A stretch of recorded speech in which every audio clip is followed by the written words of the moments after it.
नमस्ते, मैं हूं पायल रोहातगी और आज मैं आपके साथ बात करने वाली हूं अबाउट आर्टिकल 26। जी हां, आर्टिकल 26 जो हमारे संविधान में है, वो संविधान जिसके बारे में माइनॉरिटी कौम के लोग चीख चीख कर बात करते हैं, तब जब शाहीन बाग का ड्रामा करना होता है, वो संविधान के अंदर ये आर्टिकल 26 हर एक धर्म के लोगों को आजादी देता है अपनी धार्मिक इंस्टीट्यूशंस चलाने का। मगर भारत के अंदर एक मस्जिद के अंदर जो डोनेशन आती है उससे मदरसा चल सकता है। भारत के अंदर एक चर्च के अंदर जो डोनेशन आती है उससे कॉन्वेंट स्कूल चल सकता है। मगर भारत के अंदर एक मंदिर के अंदर जो डोनेशन आती है वो डोनेशन स्टेट गवर्नमेंट जबरदस्ती ले लेती है। ये गलत है। हिंदू, मुस्लिम, सिख, ईसाई अगर सब समान है तो सबके लिए समान लॉज होने चाहिए। भारत के अंदर 8 प्रदेशों के अंदर हिंदू माइनॉरिटी है, मगर उनके ऊपर कोई भी माइनॉरिटी बेनिफिट्स के कानून लागू नहीं होते। मगर भारत के हिंदू टेंपल्स को लूटा जाता है by the state governments in the name of secularism. जी हां, हमने देखा आंध्र प्रदेश के अंदर वेंकटेश्वर टेंपल जो one of the richest temples है, उनको 1300 वर्कर्स को नौकरी से निकालना पड़ा क्योंकि उनके फंड्स एग्जॉस्ट हो गए हैं। हमने देखा तमिलनाडु सरकार ने जबरन हिंदू टेंपल से पैसा लिया और वो पैसों से मदरसा के अंदर या मस्जिद के अंदर वेलफेयर का काम किया। मैं समझना चाहती हूं कि मस्जिद और मदरसा के अंदर जो पैसा आता है वो क्यों नहीं इस्तेमाल किया जा सकता उनके वेलफेयर के लिए। उनको हिंदू टेंपल के पैसे की आवश्यकता क्यों है? हिंदू टेंपल का पैसा यूज किया जाना चाहिए टू रन अ गुरुकुल। जी हां, जैसे मस्जिद का पैसा यूज किया जाता है to run a madrasa, church का पैसा यूज किया जाता है to run a convent school, वैसे हिंदू टेंपल्स का पैसा यूज किया जाना चाहिए टू रन अ गुरुकुल। गुरुकुल परंपरा को खत्म किया मैकॉले ने। मैकॉले जो एक ऐसा घटिया आदमी था जिसने भारतीय संस्कृति को खत्म करने के लिए कॉन्वेंट स्कूल का ओरिजिनेशन किया। वो मैकॉले का प्रोटोकॉल हम आज भी फॉलो कर रहे हैं, क्योंकि भारत के अंदर अगर कोई भी गुरुकुल स्टार्ट करता है तो उसके ऊपर अटैक होता है। स्वामी नित्यानंद ने गुरुकुल स्टार्ट किया इन अहमदाबाद, गुजरात, और उनके ऊपर ऑब्वियसली अटैक हुआ।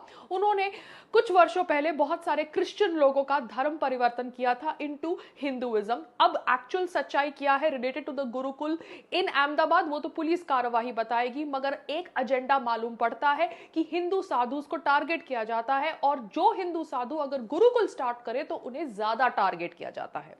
हम एज अ हिंदू अपने घरों के अंदर रामायण, महाभारत ऐसे नहीं पढ़ते, मगर हमें पढ़ना चाहिए। अगर हम कॉन्वेंट स्कूल में जाते हैं तो हमें मदर मैरी और जीसस के ऊपर लेक्चर मिलते हैं, मगर कोई भी स्कूल के अंदर, कॉन्वेंट स्कूल के अंदर रामायण और महाभारत के ऊपर पाठ नहीं पढ़ाए जाते।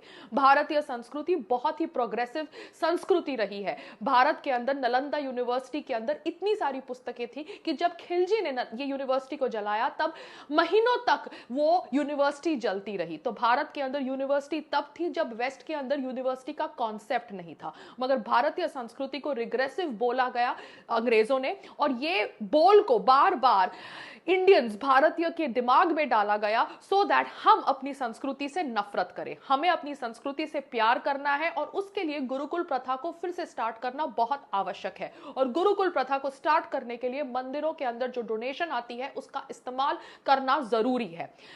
सत्यपाल सिंह जो बीजेपी के एक नेता है, उन्होंने एक अमेंडमेंट पास करी है, amendment to amend article 26 Lok Sabha के अंदर। एंड आई रियली होप जैसे ट्रिपल तलाक बिल पास हुआ, जैसे हमने आर्टिकल 370 को खत्म करने के लिए मोशन पास किया, वैसे हम हिंदू टेंपल्स को स्टेट गवर्नमेंट्स के पकड़ से छुड़ाने के लिए भी ये बिल पास करें।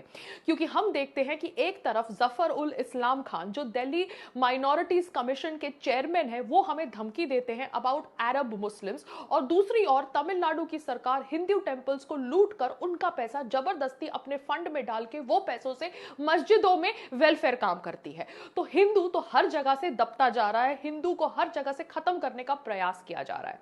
कभी आप कहानी सुनते हैं कि कैसे हिंदू संतों को अटैक किया जाता है पालघर मॉब लिंचिंग में। कभी आप सुनते हैं कि बिहार के अंदर कैसे बिहार के अंदर गोपालगंज के अंदर एक छोटे से बच्चे की बलि दे दी गई इन अ मस्जिद। तो ये सब चीजें हम सुनते हुए आ रहे हैं हिंदुस्तान के अंदर, और फिर भी हिंदू कुछ नहीं कर रहा अपने आप को बचाने के लिए, तो आई थिंक हिंदू से ज्यादा बेवकूफ कोई नहीं है। हमने देखा कि कैसे पालघर लिंचिंग के बाद ये बिहार के अंदर कैसे एक बच्चे को टारगेट किया गया और वो पुलिस वाले ने वो फैमिली को हेल्प करने की जगह वो फैमिली को थ्रेटन किया। जी हाँ, भारत के अंदर कुछ हिंदू अपने निजी फायदे के लिए हिंदुओं के खिलाफ खड़े हो जाते हैं। हमको ऑब्वियसली एकजुट होना पड़ेगा और अपने आप को बचाना होगा, क्योंकि हिंदुस्तान के सिवाय और कोई जगह नहीं है हिंदुओं के लिए, क्योंकि पूरे विश्व के अंदर कोई भी हिंदू राष्ट्र नहीं है। अगर कोई हिंदू राष्ट्र बन सकता है तो भारत बन सकता है, और उसे सिर्फ हिंदू ही मुमकिन कर सकते हैं। मैं इसलिए कह रही हूं क्योंकि हमारे देश के अंदर फेमिनिस्ट, चाहे बॉलीवुड से जुड़ी हो या पत्रकारिता से, या दिल्ली वुमेन कमीशन की स्वाति महिवाल हो जो रिसेंटली डिवोर्स्ड है, वो ऑब्वियसली ये कहेगी कि आप एफआईआर लॉन्च करो अगर आप सफूरा जगर को ट्रोल कर रहे हो। क्यों? क्योंकि वो एक मुसलमान औरत है। मगर वो ये नहीं कहेगी कि आप एफआईआर दर्ज करो अगर कोई बबीता फोगाट को ट्रोल कर रहा है या रंगोली चंदेल को ट्रोल कर रहा है जो कंगना रनावत की बहन है। क्यों? क्योंकि भारत के अंदर सब अपना निजी फायदा देखने के लिए सिर्फ माइनॉरिटी शब्द का प्रयोग करते हैं और माइनॉरिटी, सो कॉल्ड माइनॉरिटी कौम का इस्तेमाल करते हैं अपने आप को आगे ले जाने के लिए। और इस षड्यंत्र में मेजॉरिटी कौम, तो बहुसंख्यक कौम हिंदू दबते जाते हैं और ये खत्म होते हुए आ रहे हैं।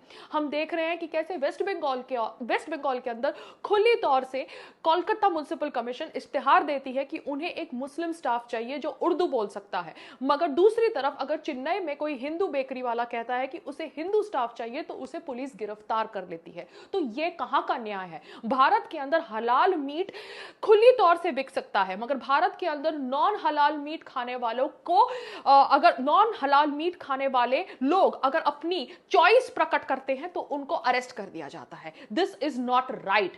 हिंदू, मैं फिर से कह रही हूं, आर्टिकल 326 को अमेंड करने के लिए अपनी आवाज उठाओ। सबसे पहले जरूरी है कि हम अपने मंदिरों का पैसा स्टेट गवर्नमेंट से फ्री करें, क्योंकि स्टेट गवर्नमेंट मंदिरों का पैसा, मंदिरों की जमीन सब हड़प करके अपना फायदा देखती है, और उनका फायदा सिर्फ यह है कि वो सेक्युलरिज्म का नकाब पहन के कैसे हिंदुओं को और दबाते जाए और खत्म करते जाए। नमस्ते।